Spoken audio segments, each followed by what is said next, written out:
नमस्कार, आपके साथ मैं हूं निशा रौतेला और आप देख रहे हैं राजधानी लाइव। तो चलिए राजधानी लाइव की शुरुआत करते हैं। छत्तीसगढ़ के मुख्यमंत्री भूपेश बघेल ने अपने प्रदेश व्यापी भेंट मुलाकात अभियान का आगाज इसी साल बीते 4 मई को किया था। आपको बता दें, इसी कड़ी में मुख्यमंत्री भूपेश बघेल 30 सितंबर यानी आज कबीरधाम जिले के पंडारिया विधानसभा क्षेत्र के दौरे पर रहेंगे और आम जनता से भेंट मुलाकात भी करेंगे। उल्लेखनीय है कि भेंट मुलाकात अभियान के पीछे मुख्यमंत्री का उद्देश्य आम जनप्रतिनिधियों व सामाजिक व्यापारिक संगठनों से सीधे संवाद कर शासकीय योजनाओं का जमीनी स्तर पर क्रियान्वयन की हकीकत को जानना है और जन समस्याओं से रूबरू होना है। वहीं मुख्यमंत्री बघेल जहां भी आमजन से भेंट मुलाकात के लिए जाते रहे हैं, वहां जन आकांक्षाओं के अनुरूप घोषणाएं भी कर रहे हैं, जिसमें शासन प्रशासन के स्तर पर त्वरित अमल भी किया जा रहा है। मुख्यमंत्री भूपेश बघेल आम जनता से योजनाओं का फीडबैक लेने के साथ ही दौरा कार्यक्रम के दौरान विधानसभाओं में स्थित स्वामी आत्मानंद अंग्रेजी माध्यम स्कूल, शासकीय प्राथमिक शालाओं, आंगनबाड़ियों, तहसील कार्यालय, स्वास्थ्य केंद्रों, राशन दुकानों और अन्य सरकारी कार्यालयों का भी निरीक्षण कर रहे हैं। वहां पर व्यवस्थाओं की जानकारी ले रहे हैं। इस दौरान सीएम भूपेश बघेल आवश्यक सुधार के दिशा निर्देश और आवश्यक कार्रवाई भी कर रहे हैं। स्कूलों में बच्चों से भेंट मुलाकात कर उनके द्वारा बच्चों से बातचीत कर स्कूल में अध्यापन और अन्य व्यवस्थाओं की जानकारी भी ली जा रही है। भेंट मुलाकात कार्यक्रम को लेकर प्रदेश की जनता भी उत्साह में नजर आ रही है। एक ओर अपने मुख्यमंत्री से सीधे संवाद का मौका मिल रहा है, वहीं दूसरी ओर मुख्यमंत्री भूपेश बघेल की तत्काल निराकरण की पहल से भेंट मुलाकात कार्यक्रम के प्रति जनता का विश्वास और दुगना हुआ है।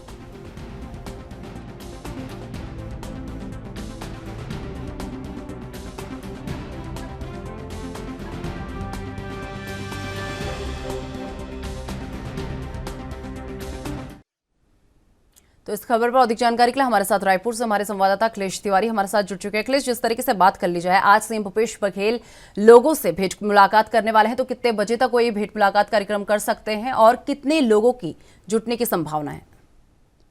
देखिए, जो भेंट मुलाकात का आयोजन है निश्चित तौर पे एक ऐतिहासिक तौर पे देखा जा रहा है और ये जो भेंट मुलाकात का कार्यक्रम है कवर्धा जिला में रखा गया है, जिसका नाम कबीरधाम है। निश्चित तौर पे पंडरिया क्षेत्र में रखने की वजह यही है कि वहाँ की व्यवस्था सबसे ज्यादा ध्वस्त नजर आ रही थी और वहाँ भेंट मुलाकात करके जो जन आकांक्षाएं हैं, खास तौर से ऐसे जन जिनकी अपेक्षाएं मुख्यमंत्री से ज्यादा रही है, उसको लेकर के किया जाना है। मुख्यमंत्री के साथ साथ भेंट मुलाकात में वहाँ के प्रभारी मंत्री, वहाँ के स्थानीय जो मंत्री हैं, विधायक हैं, वो उनके साथ में रहेंगे और राशन से लेकर के तमाम जितने भी समस्या है, खास तौर से भू माफियाओं का जिस तरीके से आतंक वहां मचा रहता है, इसको लेकर के सीधा सीधा रूबरू मुख्यमंत्री से आमजन करेंगे। तो निश्चित तौर पे ये 6 से 7 जो कार्यक्रम है उसमें सम्मिलित होंगे। इसके अलावा 1 से 2 बजे के बीच में ये भेंट मुलाकात का कार्यक्रम का आयोजन किया गया है और पंडरिया क्षेत्र ऐसे क्षेत्र है जहां नक्सलियों का भी गढ़ माना जा रहा था। वहां लगभग 1000 की संख्या में तैनात जवान वहां की विषय वस्तुति और नक्सलियों की जो मूवमेंट है उसके ऊपर निगरानी भी रखी हुई है। इस तरीके से सुरक्षा एजेंसियों को भी काम में लगा दिया गया है। इसके अलावा वहां की जो कार्य व्यवस्था है उसको सीधा सीधा डीजीपी लेवल से ही हैंड ओवर किया गया है। जी निशा। अखिलेश, वहीं अगर बात कर ली जाए, जिस तरीके से भेंट मुलाकात कार्यक्रम जो है सीएम बघेल करने जा रहे हैं, तो इस कड़ी में क्या कोई बड़ी घोषणा भी वो कर सकते हैं? बिल्कुल, निश्चित तौर पे वहां शक्कर कारखाना है तो इसके लिए भी बड़ी घोषणा की जा सकती है। इसके अलावा वहां के विकास और उत्थान के लिए किस तरीके से योजनाएं बंद है, खासतौर से आत्मानंद स्कूल को लेकर के फोकस किया जा रहा है। वहां के स्कूल शिक्षा को लेकर के एक सुदृढ़ करने और व्यवस्था पर कायम करने के लिए वहां मीटिंग की जाएगी और खासतौर से प्रशासन लेवल की जो बैठक है वो कवर्धा में की जानी है। तो निश्चित तौर पे वहां के आसपास के जो विकास कार्य है उसको आकलन करने के पश्चात ही कई 60 से 70 करोड़ रुपए की जो लागत से बनने वाले विकास कार्य है उसको लेकर के घोषणाएं की जानी है। इसके साथ साथ कई ऐसे जो कार्य, खासतौर से रोड निर्माण को लेकर के इसमें काफी ज्यादा शिकायतें आई थी, जिसकी वजह से पीडब्ल्यूडी विभाग के कई लोगों को जम के फटकार भी लगाई गई है और यथावत अगर आज भेंट मुलाकात में अगर कार्यशैली सही नहीं पाया जाता है तो तत्कालिक सस्पेंड होने के भी निर्देश जारी किए जा सकते हैं। ऐसी आशंकाएं बताई जा रही है कि वहां की जो खासतौर से जंगली क्षेत्र है, आदिवासी बेल्ट है, वहां के रहवासी है जो सीधा सीधा मुख्यमंत्री से मुलाकात करने के लिए उत्साहित है। तो निश्चित तौर पे वहां के जो कार्य है लगभग कई ऐसे कार्य है जहां शिलान्यास करेंगे। खासतौर से शिक्षा के ऊपर फोकस आत्मानंद स्कूल को लेकर के एक बड़ी कड़ी दिखाई दे रही दिशा। जी चलिए अखिलेश, बहुत बहुत धन्यवाद हमारे साथ जुड़ने के लिए और ये तमाम जानकारी हमारे साथ साझा करने के लिए। तो आपको बता दें कि उत्तर प्रदेश के मुख्यमंत्री योगी आदित्यनाथ 23 सितंबर यानी आज आबकारी सिपाहियों को लखनऊ भवन स्थित ऑडिटोरियम में नियुक्ति पत्र वितरित करेंगे। आपको बता दें कि आबकारी विभाग में सिपाहियों की कमी है और इसीलिए छापमार कार्रवाई भी कम हो पाती है। ऐसे में 2016 में आबकारी विभाग में 405 सिपाहियों की भर्ती के लिए अधियाचन भेजा गया था, जिसके बाद उत्तर प्रदेश अधीनस्थ सेवा चयन आयोग ने विज्ञापन निकाला और 5 साल से ज्यादा समय तक भर्ती प्रक्रिया चली और आबकारी विभाग में सिपाहियों की भर्ती परीक्षा का परिणाम मार्च में जारी किया गया था। चयनितों में से 376 अभ्यर्थियों के विवरण UPSSC ने आबकारी मुख्यालय भेज दिया था और 29 चयनितों की सूची नहीं आई है। कुछ तकनीकी कारणों की वजह से ये फाइलें जो है लंबित हैं।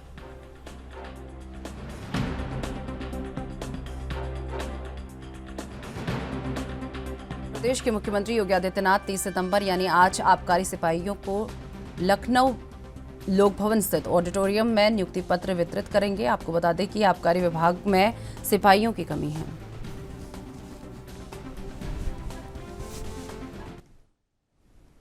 इस खबर पर अधिक जानकारी के लिए हमारे साथ लखनऊ से हमारे संवाददाता जितेंद्र चौहान हमारे साथ जुड़ चुके हैं। जितेंद्र, जिस तरीके से बात कर ली जाए, सीएम योगी आदित्यनाथ आज आबकारी विभाग के सिपाहियों को नियुक्ति पत्र वितरित करने वाले हैं। एक बार इसे लेकर पूरी जानकारी। देखिए, लखनऊ के लोक भवन में उत्तर प्रदेश के मुख्यमंत्री योगी आदित्यनाथ जो आबकारी विभाग में सिपाही हैं उनको कहीं न कहीं नियुक्ति पत्र देने का काम करेंगे। और बात की जाए तो 364 सिपाही हैं जिनकी भर्ती प्रक्रिया पूरी हो गई थी और उनको आज सीएम योगी आदित्यनाथ नियुक्ति पत्र देने का काम करेंगे। लगातार उत्तर प्रदेश में जहरीली शराब या अन्य कारणों से जो आबकारी विभाग से संबंधित है उनमें कहीं न कहीं कमी नजर आती थी सिपाहियों की, जिससे जो कार्रवाई होती थी, छापेमारी की कार्रवाई या तमाम ऐसी चीजें जिस पर शिकायत मिलती थी उस पर कहीं न कहीं सिपाहियों की कमी की वजह से ये प्रक्रिया नहीं हो पाती थी। उसी को ध्यान में रखते हुए बात की जाए तो 2016 में भर्ती निकाली गई थी UPSC के माध्यम से, जिसमें 405 जो सिपाही हैं उनकी कहीं न कहीं भर्ती की गई थी और उसमें अधीनस्थ चयन आयोग द्वारा जो है ये प्रक्रिया जो भर्ती निकाली गई थी, उसके बाद मार्च में इसका रिजल्ट आ गया था। और उसके बाद आज लगभग 364 जो सिपाही हैं आबकारी विभाग में उनको कहीं न कहीं नियुक्ति पत्र उत्तर प्रदेश के मुख्यमंत्री योगी आदित्यनाथ के हाथ से मिलेगा। आबकारी मंत्री भी वहां पर मौजूद रहेंगे। जो बचे सिपाहियों तकनीकी कारण से उनका रिजल्ट नहीं है वो भी जल्द आ जाएगा। लेकिन ये जो कहा जा सकता है कि लगातार उत्तर प्रदेश सरकार जो रोजगार की बात करती है, उस रोजगार को बढ़ावा देने के लिए उत्तर प्रदेश सरकार लगातार प्रयासरत है। आज इसी क्रम में जो आबकारी सिपाही है उनको नियुक्ति पत्र वितरण किया जाएगा। नितिन, वहीं बात कर लें जिस तरीके से आबकारी विभाग में सिपाहियों की कमी है, तो वहीं अगर अभी की बात कर ले तो अभी के आंकड़ों की अगर बात कर ले तो इस समय आबकारी विभाग में कितने सिपाही हैं? देखिए, अब बात की जाए तो जो संख्या है आबकारी विभाग में उसमें भर्ती प्रक्रिया नहीं की जा सकती। एक एग्जैक्ट कहा जा सकता है कि वो आंकड़ा नहीं अभी तक कुछ पता है, लेकिन ये जो कहा जा सकता है कि कमी थी इस सिपाहियों के कारण। और जो लगातार उत्तर प्रदेश में कांड हुआ करते थे, जहरीली शराब से कई कांड हुआ करते थे, मिलावटी शराब से, कच्ची शराब जो बनाई जाती थी, उसमें आबकारी विभाग में सिपाहियों की कमी नजर आती थी और उसी के कारण जो छापेमारी प्रक्रिया है वो नहीं हो पाती थी।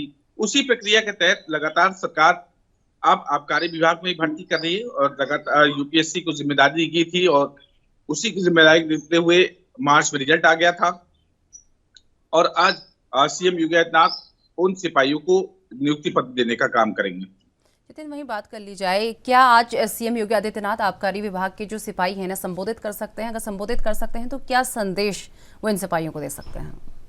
देखिए, स्वाभाविक है कि उत्तर प्रदेश के मुख्यमंत्री योगी आदित्यनाथ लगातार जब भी वो नियुक्ति पत्र देते हैं या किसी की मीटिंग करते हैं तो संबोधन जरूर देते हैं और सरकार की मंशा क्या है, उन सरकार की मंशा के अनुरूप वो उस बात को बताने का काम करते हैं कि सरकार क्या चाहती है।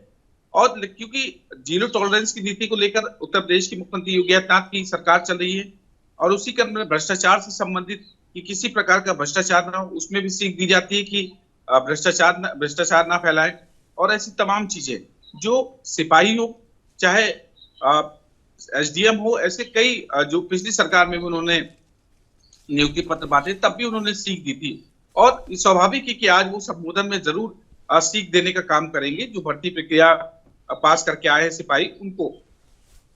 चलिए जितेंद्र, बहुत बहुत धन्यवाद हमारे साथ जुड़ने के लिए और ये तमाम जानकारी हमारे साथ साझा करने के लिए। तो आपको बता दें कि हिमाचल के मुख्यमंत्री जयराम ठाकुर के मंडी दौरे को लेकर तैयारियां पूरी कर ली गई हैं और अराजपत्रित कर्मचारी महासंघ के निर्णय के अनुसार जिला अराजपत्रित कर्मचारी महासंघ मंडी द्वारा अवगत कराया गया है कि शुक्रवार 23 सितंबर को मंडी के ब्यास सदन विपशा सदन मंडी में मुख्यमंत्री की एक शाम मंडी के कर्मचारियों के नाम कार्यक्रम का आयोजन किया जा रहा है और इस कार्यक्रम में मुख्यमंत्री जयराम ठाकुर बतौर मुख्य अतिथि शिरकत करेंगे और वहीं इस कार्यक्रम में मंडी जिले से 5000 कर्मचारी आएंगे और कार्यक्रम के जरिए मुख्यमंत्री और सरकार का धन्यवाद करेंगे।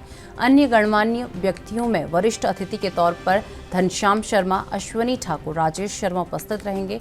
कार्यक्रम में प्रदेश सरकार द्वारा कर्मचारियों को लगभग 1500 करोड़ के वित्तीय एवं अन्य लाभ प्रदान करने के लिए मुख्यमंत्री का आभार व अभिनंदन किया जाएगा और वर्तमान में कर्मचारियों से संबंधित विभिन्न महत्वपूर्ण मुद्दों और समस्याओं पर भी चर्चा करके उनका उचित हल निकाले जाने का प्रयास किया जाएगा।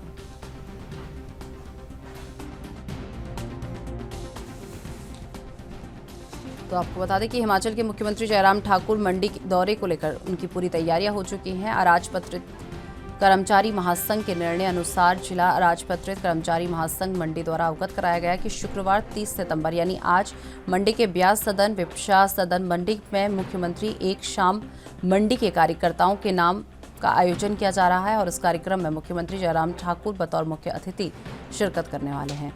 वहीं इस कार्यक्रम में मंडी जिले से 5000 कर्मचारी आएंगे। कार्यक्रम के जरिए मुख्यमंत्री और सरकार का धन्यवाद करेंगे और अन्य गणमान्य व्यक्तियों में विशिष्ट अतिथि के तौर पर घनश्याम शर्मा, अश्वनी ठाकुर, राजेश शर्मा उपस्थित रहेंगे। कार्यक्रम में प्रदेश सरकार द्वारा कर्मचारियों को लगभग 1500 करोड़ के वित्तीय और अन्य लाभ प्रदान करने के लिए मुख्यमंत्री का आभार व अभिनंदन किया जाएगा और वर्तमान में कर्मचारियों से संबंधित विभिन्न मुद्दों पर और उनकी समस्याओं पर चर्चा करके उनका उचित हल निकालने का प्रयास भी किया जाएगा।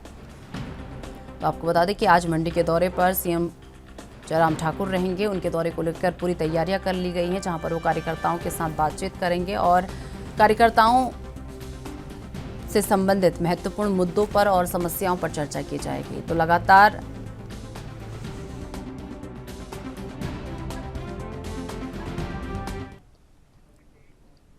तो इस खबर पर अधिक जानकारी के लिए हमारे साथ हमारे ब्यूरो चीफ हिमाचल से टीना ठाकुर जी हमारे साथ जुड़ चुके हैं। टीना जी, जिस तरीके से बात कर लें, आज जयराम ठाकुर मंडी दौरे पर रहने वाले हैं, क्या क्या तैयारियां उनकी मंडी दौरे को लेकर हो चुकी हैं, एक बार इसे लेकर पूरी अपडेट।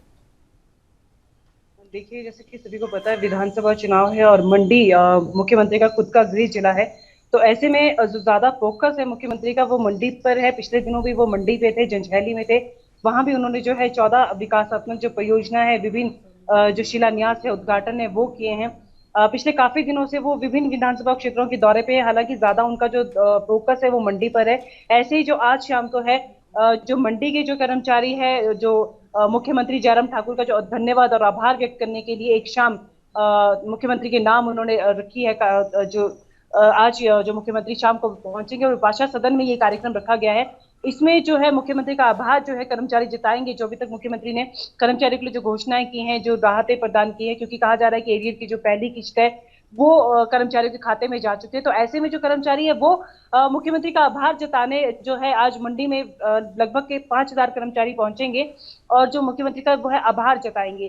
तो ऐसे में आप देखेंगे कि काफी नजदीक विधानसभा चुनाव आ गए हैं, कभी भी अधिसूचना जारी हो सकती है। तो ऐसे में लगातार जो मुख्यमंत्री है विधानसभाओं के दौरे पर है और मंडी उनका फोकस है। और यहीं पर जो आपको बताएं कि पिछले दिनों है प्रधानमंत्री की रैली आयोजित करवाई गई थी, हालांकि अभी 5 अक्टूबर को फिर प्रधानमंत्री का हिमाचल दौरा है और वो एम्स का वहां उद्घाटन करेंगे और कहा जा रहा है कि कुल्लू दशहरे में भी वो शिरकत कर सकते हैं। जी टीना जी, वहीं अगर बात कर ली जाए, जिस तरीके से अगर सीएम जयराम ठाकुर की बात कर ली जाए, तो अगले महीने उनके क्या बड़े कार्यक्रम रह सकते हैं, कोई इसे लेकर कोई अपडेट सामने आया हो?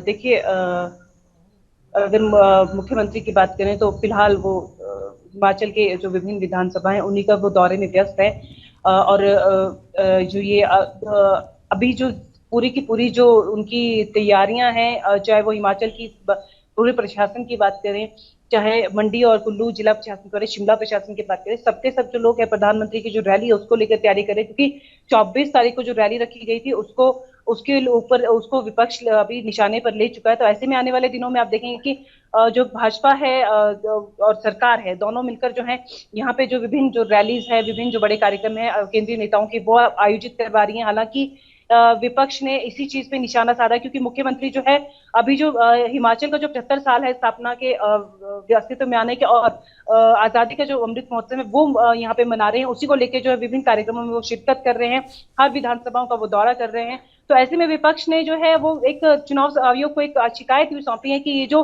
75 साल का जो कार्यक्रम है उसको बंद करवाया जाए, क्योंकि इसमें जो है सरकारी खर्च से जो है भाजपा का प्रचार किया जा रहा है, भाजपा की रैली आयोजित की जा रही है। तो ऐसे में विपक्ष के निशाने में मुख्यमंत्री जयराम ठाकुर पहले ही, हालांकि जयराम ठाकुर जो है वो काफी जो आत्मविश्वास है उनमें दिख रहा है और वो कह रहे हैं कि जो हिमाचल की जो विकास का जो पथ पर है वो उन्होंने काफी उनको उसमें अग्रसर करने में हिमाचल को काफी योगदान दिया है। तो ऐसे में जो हिमाचल की जनता उस योगदान को सराहेगी और उन्हीं को जो है सत्ता में वापस पहुंच जाएगी। जी चलिए टीना जी, बहुत बहुत धन्यवाद हमारे साथ जुड़ने के लिए और ये तमाम जानकारी हमारे साथ साझा करने के लिए। तो आपको बता दें कि उत्तराखंड में इन दिनों हरिद्वार जिला पंचायत चुनाव सुर्खियों में बने हुए हैं और ऐसे में मुख्यमंत्री पुष्कर सिंह धामी के नेतृत्व में बीजेपी का प्रदर्शन दमदार रहा है। अब तक इतिहास में बीजेपी हरिद्वार जिला पंचायत चुनाव में 4 से ज्यादा सीटों पर कभी जीत नहीं पाई है और इस बार आपको बता दें कि 14 सीटों पर बीजेपी जीत दर्ज करने में कामयाब हुई है और मौजूदा स्थिति को देखते हुए बीजेपी कई और सीटों पर भी जीत सकती है। गौरतलब है कि मुख्यमंत्री पुष्कर सिंह धामी ने हरिद्वार क्षेत्र में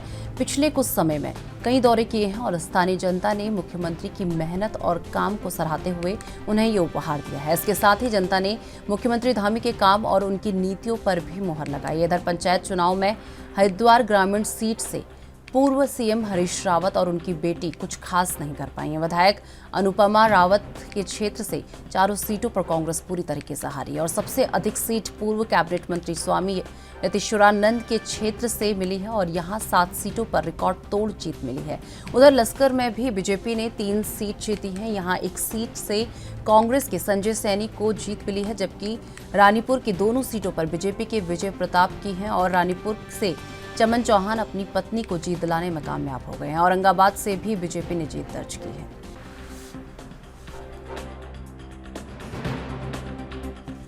तो आपको बता दें कि उत्तराखंड में इन दिनों हरिद्वार जिला पंचायत चुनाव सुर्खियों में बने हुए हैं। ऐसे में मुख्यमंत्री पुष्कर सिंह धामी के नेतृत्व में बीजेपी का प्रदर्शन काफी दमदार रहा है। अब तक इतिहास में बीजेपी हरिद्वार जिला पंचायत चुनाव में 4 से ज्यादा सीटों पर कभी नहीं जीत पाई थी, लेकिन इस बार 14 सीटों पर बीजेपी ने जीत दर्ज की है। आपको बता दें कि मौजूदा स्थिति को देखते हुए बीजेपी कई और सीटों पर भी जीत सकती है। गौरतलब है कि मुख्यमंत्री पुष्कर सिंह धामी ने हरिद्वार क्षेत्र में पिछले कुछ समय से कई दौरे किए हैं। स्थानीय जनता ने मुख्यमंत्री की मेहनत और काम को सराहते हुए उन्हें ये उपहार दिया है। इसके साथ ही जनता ने मुख्यमंत्री पुष्कर सिंह धामी के काम और उनकी नीतियों पर भी मुहर लगाई है। इधर पंचायत चुनाव में हरिद्वार ग्रामीण सीट से पूर्व सीएम हरीश रावत और उनकी बेटी कुछ खास नहीं कर पाई है। आपको बता दें कि विधायक अनुपमा रावत के क्षेत्र से चारों सीटों पर कांग्रेस बुरी तरीके से हारी और सबसे अधिक सीट पूर्व कैबिनेट मंत्री स्वामी यतीश्वरानंद के ये क्षेत्र से मिली है और यहाँ 7 सीटों पर रिकॉर्ड तोड़ जीत मिली है। उधर लश्कर में भी बीजेपी ने 3 सीटें जीती हैं। यहाँ एक सीट में कांग्रेस के संजय सैनी को जीत मिली है, जबकि रानीपुर की दोनों सीटों पर बीजेपी के विजय प्रताप की हैं और रानीपुर से चमन चौहान अपनी पत्नी को जीत दिलाने में कामयाब हुए हैं। औरंगाबाद से भी बीजेपी ने जीत दर्ज की है। तो बम्पर जीत यहां पर बीजेपी की होती हुई दिखी। तो आपको बता दें कि एक ऐतिहासिक जीत यहां पर बीजेपी की दिखी और कांग्रेस का पूरी तरीके से यहां पर सुपड़ा साफ हो गया।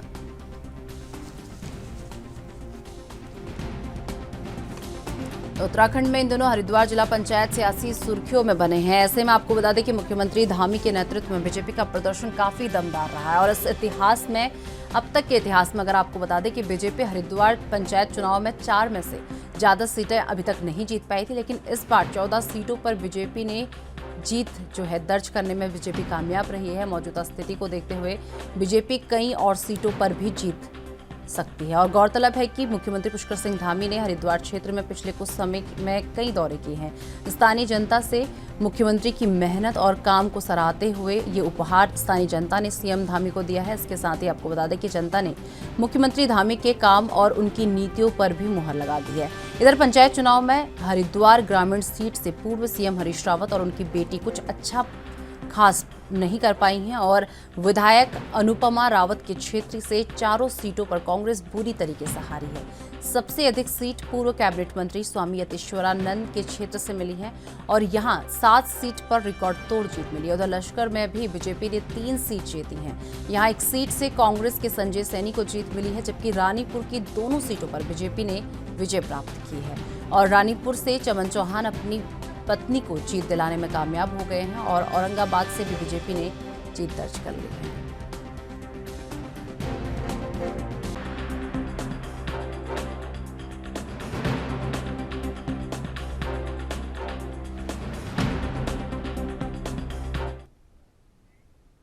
पंजाब विधानसभा के विशेष सत्र का आज तीसरा दिन होने वाला है और आपको बता दें, जिस तरीके से दूसरा दिन हंगामेदार रहा, उसी तरीके से अंदाजा लगाया जा सकता है कि तीसरा दिन भी कुछ इसी तरीके का रहने वाला है। पंजाब विधानसभा का सत्र तीसरे दिन सुबह 11 बजे शुरू होगा, जिसकी शुरुआत 2 अटेंशन नोटिस के साथ होगी, जिसमें पहला नोटिस कांग्रेस की तरफ से किसानों को इस बार हुई बारिश से फसलों को भारी नुकसान हुआ है और उसको लेकर कंसेप्शन की मांग, तो वहीं दूसरी तरफ खेतीबाड़ी मंत्री का ध्यान एक पुल की ऊपर बनाने में लगाया जाएगा, जिसके बाद रिपोर्ट्स टेबल में की जाएंगी और जिसके ऊपर चर्चा की जाएगी।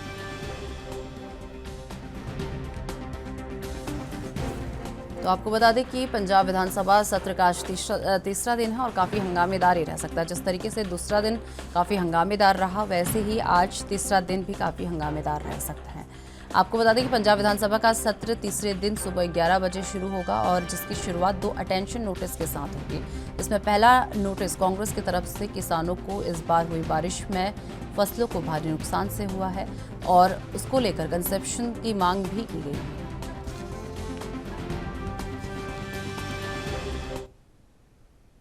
इस खबर पर अधिक जानकारी के लिए हमारे चंडीगढ़ से हमारे संवाददाता अमित कुमार हमारे साथ जुड़ चुके हैं। हमें जिस तरीके से बात कर ले पंजाब विधानसभा सत्र को लेकर अगर बात कर ले, तो पंजाब विधानसभा सत्र का आज तीसरा दिन है। कितना हंगामेदार आज का सत्र रह सकता है? देखिए, सीधे तौर पर बात करें पिछले 2 दिन के सेशन को आप सीधे तौर पर देख सकते हैं, दोनों में ही बहुत ज्यादा हंगामा हमें देखने को मिला। सीधे तौर पर पहले दिन कॉन्फ्रेंस मोशन को लेकर हम जो कह सकते हैं कि जितनी भी हम कह सकते हैं कि प्रदर्शन देखने को मिले, पहले दिन वो बहुत बड़ा प्रदर्शन देखने मिला था। कांग्रेस को मार्शल्स ने बाहर निकाला, बीजेपी का वॉकआउट हुआ और वही अकाली दल काफी हद तक पहले दिन शांत नजर आई। तो दूसरे दिन की बात करें तो कल फिर से कांग्रेस एक भारी प्रदर्शन करती हुई नजर आई। कल के मुद्दों के ऊपर चर्चा भी हुई, पर ऑल ओवर हम कह सकते हैं कल सेशन के अंदर फिर से हमें काफी ज्यादा हंगामा देखने को मिला। तो ये आज हम बात करें तो आज एक अहम मुद्दा जो सबसे ज्यादा इस टाइम आज लाना है, वो कॉल टू अटेंशन एक नोटिस लाया जा रहा है, वो कांग्रेस की तरफ से लाया जा रहा है। अभी की अगर हम बात करें तो बिन मॉनसून जो बारिश चल रही है, लेट मानसून जो मानसून लेट हो गया है बाहर जाने से, तो उससे पंजाब के किसानों को भारी नुकसान का सामना करना पड़ रहा है। इसको लेकर हम कह सकते हैं कि पहले ही पंचायत मंत्री कुलदीप सिंह धालीवाल बोल चुके हैं कि इसके लिए हम गिरदावरी करानी शुरू कर रहे हैं और जल्दी ही कंपनसेशन वगैरह कंसिडर किए जाएंगे, क्या क्या कदम उठाने पर। इसको लेकर हम कह सकते हैं कि आज कांग्रेस की तरफ से कॉल टू अटेंशन नोटिस लाया गया है, जो स्टार्टिंग में ही आ जाएगा। अब ये देखना होगा कि उस मसले के ऊपर डिस्कशन हो पाती है नहीं, क्योंकि एक ऐसा मसला है जिसे दोनों पार्टी एग्री करती है। अगर हम कहें कि इस टाइम पंजाब के किसानों का हाथ पकड़ने की जरूरत है, इस टाइम पंजाब के किसानों को बारिश की मार झेलनी पड़ रही है, कई जगह पे उनकी फसल को बहुत ज्यादा नुकसान हुआ है। तो ऐसे में बहुत ज्यादा जरूरी है कि सरकार इस ओर ध्यान दे और जल्द से जल्द कंपनसेशन प्लान के बारे में बताए, ताकि किसानों को कुछ सहारा हो सके। जी हमें तो वही बात अगर विपक्ष की कर लें तो विपक्ष आज किन किन मुद्दों पर सरकार को घेर सकती है? अहम मुद्दे अगर ये बात करें तो मेन मुद्दा वही रहेगा। सीधे तौर पे सबसे पहला और अहम मुद्दा किसानों से जुड़ा रहेगा। अगर एक बात करें कि जब सेशन स्टार्ट होने से पहले तो 3 चीजें बोली गई थी, जिसमें पंजाब के किसानों का मसला, बिजली का मसला, पराली का मसला, ये 3 मसले प्रायोरिटी में रहने वाले थे, जिनके ऊपर हम कह सकते हैं कि अभी उतनी ज्यादा डिस्कशन नहीं हो पाई है। तो ये आज अगर हम कहें कि विपक्ष के तौर पर कह सकते हैं कि सबसे पहला मोशन ही जो विपक्ष की तरफ से लाया जा रहा है वो है जो बारिश से फसलों को नुकसान हुआ है, तो किसानों से वहां पे शुरू होगा।